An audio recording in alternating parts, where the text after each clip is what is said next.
सो है गाइस, कैसे हैं सभी लोग। आज हम फिर से हमारे इंग्लिश लिटरेचर की एक नई पोएम करने वाले हैं जिसका नाम है odd on a Grecian earn. John Keats की इस पोएम के अंदर ह्यूमन लाइफ की टेम्परेरी नेचर और आर्ट की एटर्नल नेचर को कंपेयर किया जाता है एक दूसरे के साथ। सो हमारी वीडियो को ज़्यादा लंबा ना करते वीडियो को शुरू करते हैं। पहला स्टैंजा, पहली लाइन आ जाती है, थो still unbranched bridge of quietness. यानी कि जो पोइट है वो अर्न को डायरेक्टली एड्रेस करते हैं। वो बोलते हैं कि अनवरेस्ड ब्राइड का मतलब होता है अनटच्ड ब्राइड। अर्न सेंचुरीज पुरानी होने के बावजूद अनचेंज्ड और प्योर बनी हुई है। ये एटर्नल ब्यूटी और टाइमलेसनेस का दोनों ही एक तरह से सिंबल बन चुका है। थो faster child of silence and slow time. जो अर्न है वो साइलेंस और टाइम की अडोप्टेड चाइल्ड की तरह दिखाई गई है। स्लो टाइम बहुत ज़्यादा इंपॉर्टेंट फ्रेज है एक तरीके से। ह्यूमन लाइफ है वो बहुत जल्दी पास होती है, लेकिन जो 8 सेंचुरीज तक सर्वाइव करती रहती है। जो आर्ट्स होती है वो कितनी ही सेंचुरीज तक चलती रहती है। सेल्वन हिस्टोरिकन हु कैन्स दस एक्सप्रेस, यानी कि जो सेल्वन हिस्टोरिकन्स का मतलब होता है जो फॉरेस्ट के हिस्टोरियंस होते हैं वो अर्न पिक्चर और क्रेविंग्स के थ्रू स्टोरीज को बताया करते हैं हर किसी को। लेकिन ये जो रिटन स्टोरीज नहीं होती है, बल्कि ये रिटन हिस्ट्री नहीं होती है, ये उनके विजुअल होती है, उनका एक इमेजिनेशन होता है। ये एक इमेजिनरी स्टोरी आप एक तरह से इनको कह सकते हो। अ फ्लोवरी टेल मोर स्वीटली देन अवर राइम।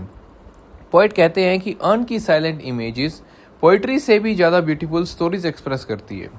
ये आर्ट की पावर दिखाना चाहते हैं इस लाइन के अंदर पोएम। जो विजुअल ब्यूटीज वर्ड से बियॉन्ड उनको फील हो रही है। What leaf fringed legend haunts about the shape. यानी कि पोइट कहते हैं कि पोइट अर्न की पिक्चर्स को ऑब्जर्व करके क्यूरियोसिटी फील करता है। जो हॉन्ट्स होते हैं वो मिस्ट्री क्रिएट करते हैं। अर्न टाइमलेस स्टोरीज और फॉरगॉटन सिविलाइजेशन का एक सिंबल बन जाती है। ऑफ राइट्स ऑफ मॉर्टल और ऑफ बोथ, यानी कि जो अर्न होते हैं उस पर गॉड्स और ह्यूमन दोनों ही डेपिकेटेड होते हैं।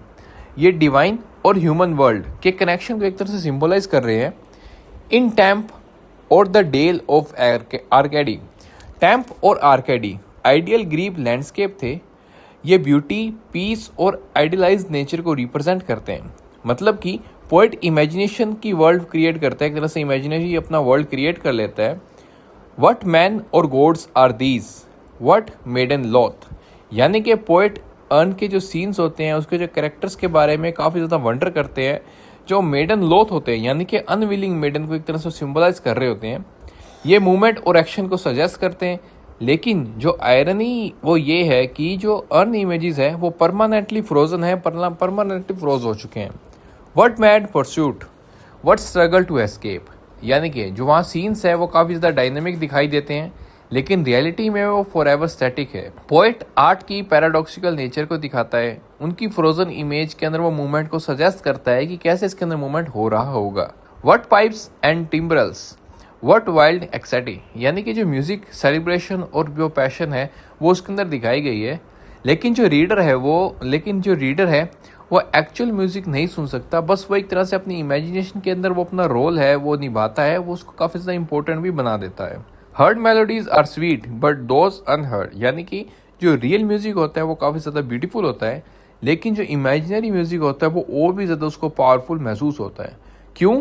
क्योंकि जो इमेजिनेशन की जो परफेक्शन होती है वो आपस में परफेक्शन क्रिएट करती है। जो बिना सुना हुआ म्यूजिक होता है वो काफ़ी ज़्यादा उनको फेड नहीं लगता। Are sweeter therefore ye soft pipes play on.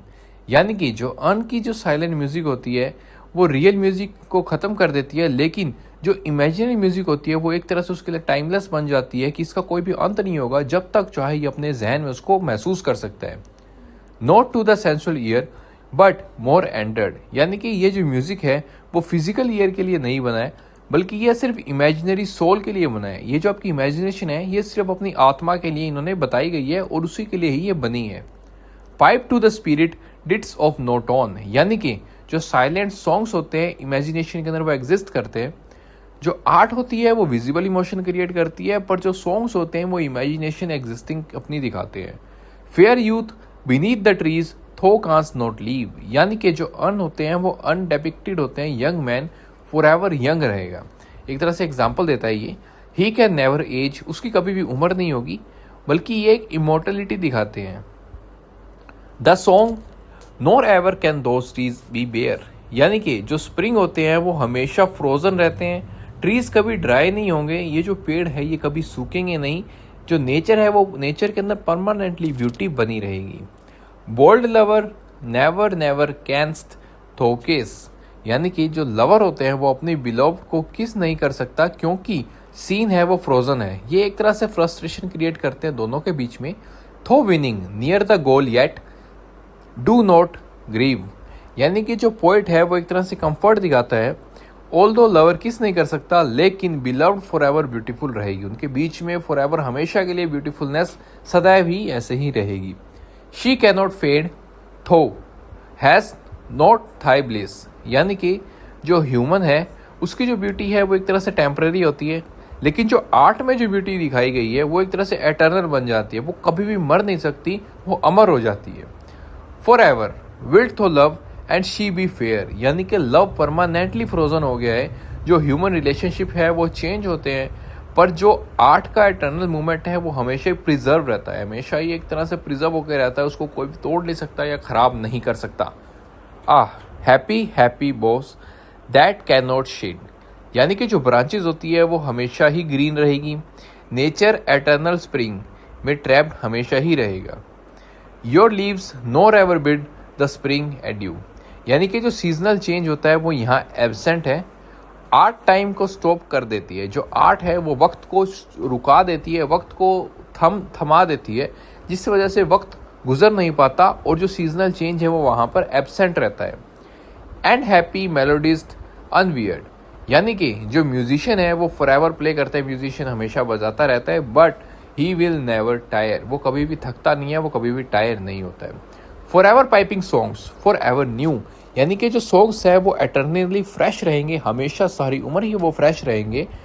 Art repeating के बावजूद टाइमलेस ब्यूटी उसमें रखती है और टाइमलेस ब्यूटी हमेशा उसके अंदर रहती भी है।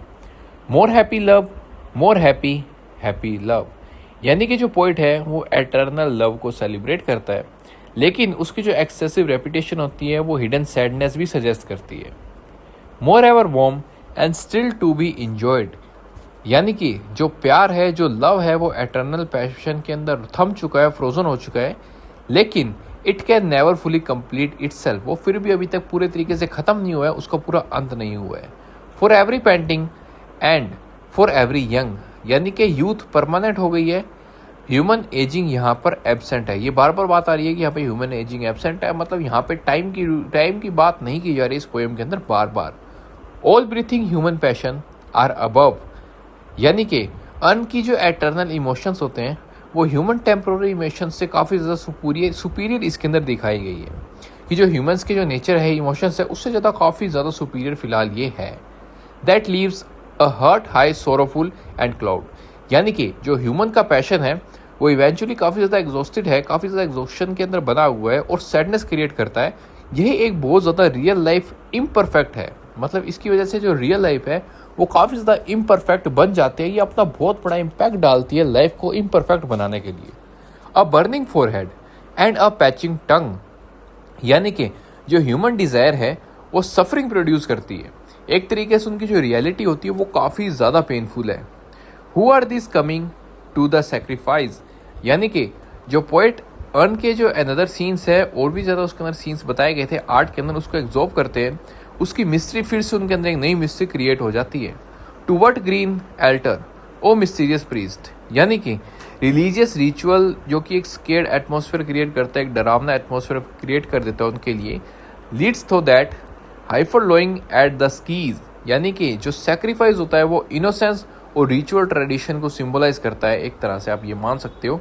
And all her silken flanks with garland dressed, यानी कि जो ब्यूटी और जो डेथ है वो दोनों ही वहाँ पर प्रेजेंट है। What little town by river और सी शोर, यानी इसका मतलब ये है कि जो पोइट है वो इमेजिनेशन से जो मिसिंग स्टोरीज होती है, जो कुछ गायब किए गए लम्हे या उसके अंदर गायब की गई कहानियाँ होती है, मिस्टीरियस कहानी आप कह सकते हो एक तरह से, उसको इमेजिन करता है। और mountain build with peaceful Citadel, यानी कि जो आइडल पीसफुल टाउन होते हैं वो भी उनको विजुअलाइज करने लग जाते हैं। Is emptied of this folk this pious morn, यानी कि जो टाउन जो एम्प्टी हो चुका है, जो जगह या जो गांव आप कह सकते हो जो खाली हो चुका है, क्योंकि लोग सैक्रिफाइस को अटेंड कर रहे हैं, लोग सैक्रिफाइस कर रहे हैं हर एक चीज़ के लिए। And little town thy streets for evermore, यानी कि जो टाउन है वो हमेशा एम्प्टी ही रहेगा। फ्रोजन मोमेंट है जो वो एटर्नल लोनलीनेस को क्रिएट करता है। Will silent be and not be a soul to tell, यानी कि साइलेंस एटर्नल मिस्ट्री बन जाती है। Why thou art desolate can at a return, यानी कि जो अर्न है वो इनकम्प्लीट स्टोरी प्रिजर्व करती है, मिस्ट्री एटर्नल रखती है। Beauty is truth, truth beauty that is all. अब इसका काफ़ी डीप मीनिंग ये है कि ये जो पोइट की मोस्ट फेमस लाइन है, कीट हमेशा सजेस्ट करते हैं कि जो ट्रू ब्यूटी होती है वो हमेशा सच को साथ में रखती है, मतलब ट्रू ब्यूटी कंटेन्स ट्रूथ। और दूसरी बात वो कहते हैं कि जो सच होता है वो खुद ब खुद में ही बहुत ज़्यादा ब्यूटीफुल होता है। जो आर्ट होता है वो एटर्नल ट्रूथ रिवील करता है। उनका कहने का मतलब ये है, we know on earth and all we need to know. जो पोइट है वो मेन कंक्लूड करता है कि जो ब्यूटी और जो ट्रूथ है दोनों ही ह्यूमन अंडरस्टैंडिंग के अंदर एक डीपेस्ट रियलिटीज़ है। आर्ट ह्यूमन लाइफ में काफ़ी ज़्यादा लॉन्गर सर्वाइव करती है। सो ओवरऑल इसका अगर हमको डीप मीनिंग बताऊं तो जो odd on a Grecian earn पूरी हमारी पोएम है वो टाइम के ऊपर, मोर्टैलिटी के ऊपर, beauty, art, eternal youth, imagination के बारे में है। ह्यूमन लाइफ एक तरह से उनके लिए टेम्परेरी है, लेकिन जो आर्ट मोमेंट्स है वो एक तरह से उनके लिए इमोर्टल बन चुकी है। सो दैट्स इट गाइज, ये थी हमारी video odd on a Grecian earn. अगर आपको वीडियो पसंद आई हो तो चैनल को सब्सक्राइब जरूर से करिएगा, वीडियो को लाइक भी करते चलिएगा ताकि और भी दूसरे बच्चों की हेल्प होती रहे।